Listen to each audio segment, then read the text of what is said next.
آج ہم بات کریں گے سعودی عرب کی یونیورسٹی سے پی ایچ ڈی کرنے والے ڈاکٹر عصام العماد الوہابی الیمنی کی، جنہوں نے بڑی عمدہ ریسرچ کے بعد مذہب حقہ اسناد شریعہ قبول کیا۔ بالآخر شیعہ کو کافر کہتے کہتے ڈاکٹر عصام العماد خود شیعہ ہو گئے۔ 39 سالہ ڈاکٹر عصام العماد یمن کے مشہور عالم دین جو 1968 میں یمن میں پیدا ہوئے، جنہوں نے 10 سال سعودی عرب کی محمد بن سعود السلفی یونیورسٹی سمیت مختلف یونیورسٹیز سے پی ایچ ڈی ڈاکٹریٹ کی ڈگری حاصل کی اور وہابی ازم کی اشاعت اور علم و حدیث کے بہت بڑے مدرس رہے۔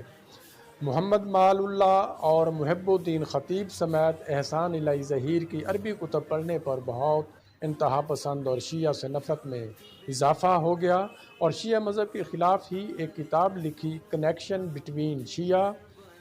پیپل اینڈ ہائپر بول، یعنی شیعہ لوگوں اور ہائپر بول کے درمیان رابطہ کے عنوان سے۔ اس دوران امام محمد بن سلفی یونیورسٹی سعودی عرب نے شیخ مفید، جو شیعہ فرقہ کے بہت بڑے عالم و مورخ ہو گزرے ہیں، ان کے خلاف کتاب لکھنے کی ذمہ داری سونپی۔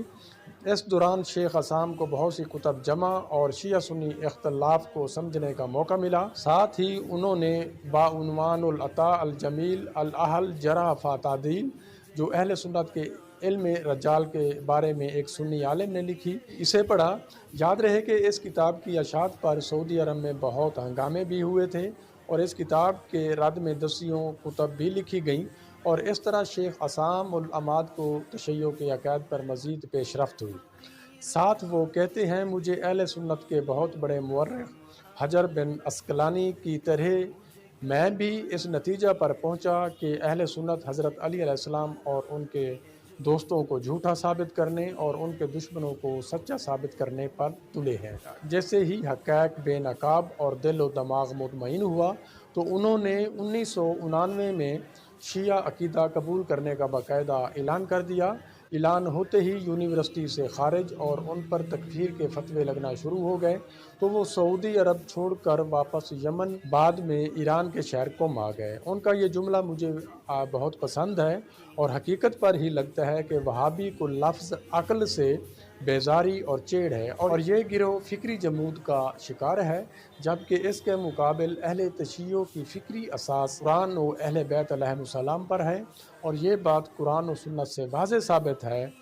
کہ صحائح ستہ کتب اس حدیث سے بھری پڑی ہیں کہ میرے بعد قرآن و میری اطرت کو تھامے رکھو، تم لوگ کبھی گمراہ نہیں ہوگے۔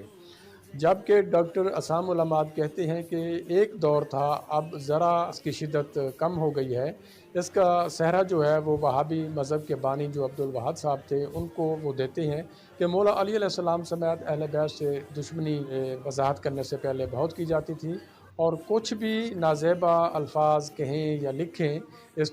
پر کوئی پابندی نہ تھی اور نہ ہی کسی کو خوف تھا۔ ڈاکٹر عماد اپنی زندگی کے بارے میں بتاتے ہوئے کہتے ہیں کہ میں نے 6 سال کی عمر میں وہابیت کے درس و تدریس میں شامل ہونا شروع کیا۔ سعودیہ یونیورسٹی سے تعلیم مکمل کرنے کے بعد ایک سنی عالم جہز کی کتاب کا مطالعہ کیا، ایک عبارت پر آ کر رک گیا اور سوچنے پر مجبور ہوا کہ وصال پیغمبر صلی اللہ علیہ وآلہ وسلم کے بعد صحابہ نے آخر کیوں رسول صلی اللہ علیہ وسلم کی بیٹی کی حمایت نہ کی، حالانکہ آپ الحق و مع علی و علی مع الحق اور نوجوانان جنت کے سردار امام حسن و امام حسین کو ساتھ لے کر گئی تھی گواہ کے طور پر۔ ایک یہ بات جس نے غور کرنے پر مجبور کیا کہ اس پر تحقیق بھی ہونی چاہیے، کیونکہ کتاب کا مصنف بھی نجدی اہل سنت تھا نہ کہ شیعہ۔ اہل سنت کے بلند پایہ عالم و مصنف امام رازی کی اس بات پر بھی دھیان دیا کہ آخر کیا وجہ تھی کہ حضرت فاطمہ الزہرا نے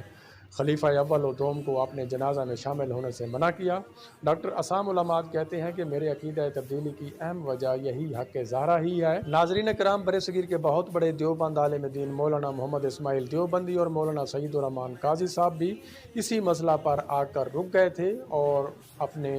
عقیدہ جو ہے انہوں نے تبدیل کر لیا تھا، کیونکہ یہ واقعہ اہل سنت کی ام الکتاب صحیح بخاری اور صحیح ستہ کی دوسری کتب سمیت ہر معتبر تاریخ کی کتاب میں تفصیل سے موجود ہے کہ حق زہرا کس طرح غصب کیا گیا۔ ڈاکٹر عصام العماد شیعہ ہونے کے بعد کئی کتابیں بھی لکھ چکے ہیں اور 1990 سے تاحال ایران کے شہر قم میں درس و تدریس اور کتب لکھنے سے وابستہ ہیں۔ تاریخ کے ماہر ڈاکٹر عصام العماد مجمع جہانی جامعہ المصطفیٰ العالمیہ کے استاد بھی ہیں۔ یہ یونیورسٹی ایران کے شہر قم میں ہے۔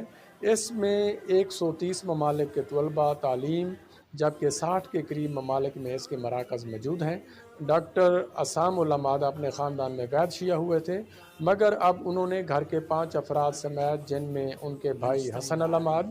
3 بہنیں اور بھانجے طہا الزاری سمیت 10 اہل سنت افراد کو شیعہ کر چکے ہیں اور یہ تسلسل تاحال جاری ہے۔ ڈاکٹر عصام العماد کہتے ہیں کہ میرا شیعہ ہونا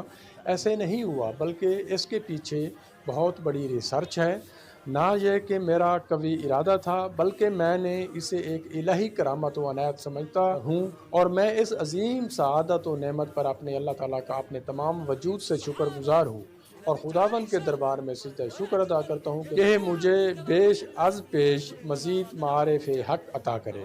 انہوں نے آخر میں بتایا کہ میرے شیعہ ہونے پر وہابی آج تک میرے خلاف سرگرم اور کفر سازی کا سلسلہ جاری رکھے ہوئے ہیں۔ ڈاکٹر عصام العماد وحدت امت مسلمہ پر کہتے ہیں کہ سنے جھگڑے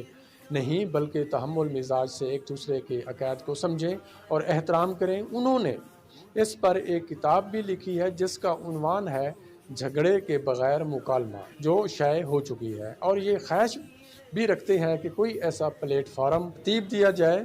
عالمی سطح پر جہاں ہر مکتب کے جید علماء کو مدعو کر کے حقائق کی طرف دعوت دی جائے تاکہ تشیع کی ترویج و تبلیغ میں اضافہ ہو اور سمجھنے کا خوب موقع ملے۔ آخری پیغام وہ یہ دیتے ہیں کہ اسلام دشمن قوتیں اسلام کو سنی شیعہ و دیگر فقہی مسائل و اختلافات میں ڈال کر نقصان پہنچانا چاہتے ہیں۔ ہمیں اس سے باخبر اور چوکنا رہنا چاہیے۔ یہ ویڈیو مکمل ریسرچ کے بعد ترتیب دی گئی ہے۔